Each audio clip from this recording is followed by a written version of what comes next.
Hey everyone, so I wanted to take a few minutes to talk about a game that I really enjoyed from this past year. Now, it was indeed covered by media as well as by streamers, yet according to some console execs over at Microsoft and Xbox, they said that they thought sales were kind of soft and they had hoped more people would have played it.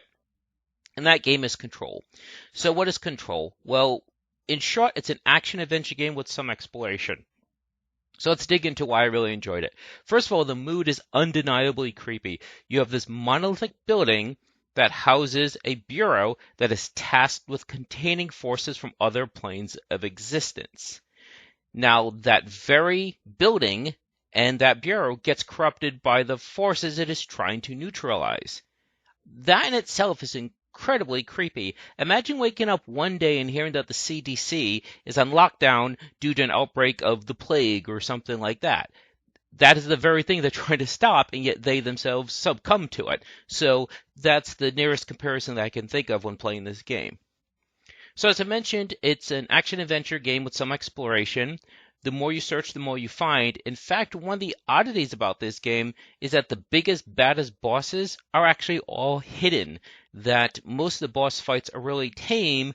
You have to go your way to find the more flamboyant ones.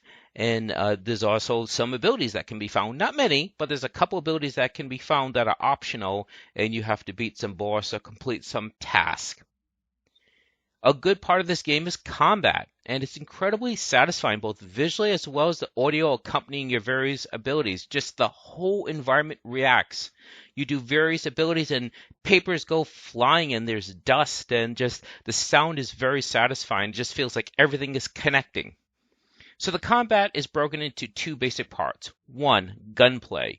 You have a sidearm that has multiple forms, but only two forms can be equipped at a time, and it matches up with your typical third-person and first-person shooters, handgun, machine pistol, sniper, shotgun, and grenade launcher.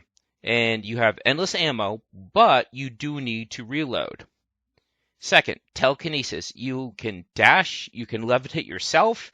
When you're levitating in the air, you can dash mid-air, so you can combine the abilities. Not to mention that when you're levitating, you can also do a ground pound to do AoE damage to nearby enemies. And then rather than having a Monday melee attack, you can actually do the Psychic Blast. So when you're really close to an enemy, you knock them back and it does damage to them. And again, it's all very satisfying. You just see papers flying, dirt flying, tears up the ground. And anyway, so it knocks enemies back. You can also levitate nearby objects, and depending on the object depends on how much damage it does. Like certain objects are explosive, like fire extinguishers. Some other objects are just larger, like dumpsters, and so depending on what you're throwing depends on the effect when you throw it at the enemies. If there are no nearby enemies, you'll just tear out pieces of the wall or the floor. Again, it's just like everything is reacting to what you're doing. You can also mind control enemies who have low health. You could also create a shield from rubble and fling it at the enemies. Now, just like the sidearm, you have limited energy, and every one of these things I just described requires energy, and if you're not doing any of these tasks, if you're not doing any of these abilities, then your energy recharges. So what's great is you've got these two systems that you can use in tandem, and depending on what you do, you could really never be helpless because so you're using some bullets, and before you run out of bullets, you switch to your telekinetic abilities while your bullets are reloading, and then when your energy needs to reload, you switch back to the weapon, things like that. So these two systems can really be juggled to great effect. So now, does that mean that the game is perfect? Absolutely not. There are a few nitpicks, and I do want to mention those because in case you pick up this game, I just want you to be aware. And everything that I just mentioned, there's a weakness too. So, first of all, the combat. It's half of a great combat system because, like I said, everything for you is great. What's not so great are the enemies you're fighting because they're basically just dudes. You've got dudes in hazmat suits. You've got mall cop dudes, whatever they're supposed to be. It doesn't feel like there's anything really compelling that you fight.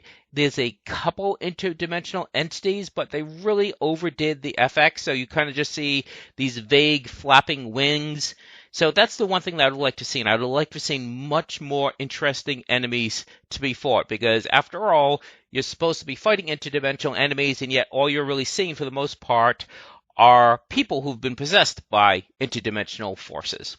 There are a couple that you can't fight that look really interesting, but again, you can't fight them, so it kind of takes the air out of it. Now, I also mentioned exploration. So the building is broken up into several floors, and yes, the map does break up also into separate floors. But the problem is there's at least one floor that has 2 levels. And so what happens is the map does not break those 2 levels up separately. It has them overlaid at the same time, making the map of that floor close to useless, and that I constantly had to keep going back and forth trying to figure out which layer of the floor it was. For some reason, they didn't emphasize one and de-emphasize the other. Like they didn't make one say translucent and the other one solid. It is very easy to do that. For some reason, they did not, and so it does make exploration more challenging than it should be, because particularly on that floor, you're not quite sure where you are on the map. Also, there's a couple of times when the map just seems outright wrong, that there'll be like a corridor heading south, and there just literally is no corridor there. There's not like a ventilation system above or a tunnel below. There just does not seem to be an extra corridor. So unless it was something I didn't find, unless it's something I missed, the map just seemed to be straight out wrong in a few locations. Also, there is a system of access. Okay, so throughout the game, your access level increases. Well, throughout the game, there's areas that are locked, and it's based on access level. I would have liked the map to have marked when you find a door that's locked. So basically, since it doesn't do that, you have to remember or jot down externally or whatever, okay, there's a door here on this floor, in this corridor, whatever. Really, this day, you should not have to do anything like that. If nothing else, they should have given us the ability to mark the map, and I couldn't find any way to mark the map. So, to me, that is a big negative. The fact that they want to encourage exploration, and one of the main ways that they basically force you to come back is through these doors that have a successively higher level of access required, and yet the map doesn't get marked when you find those doors.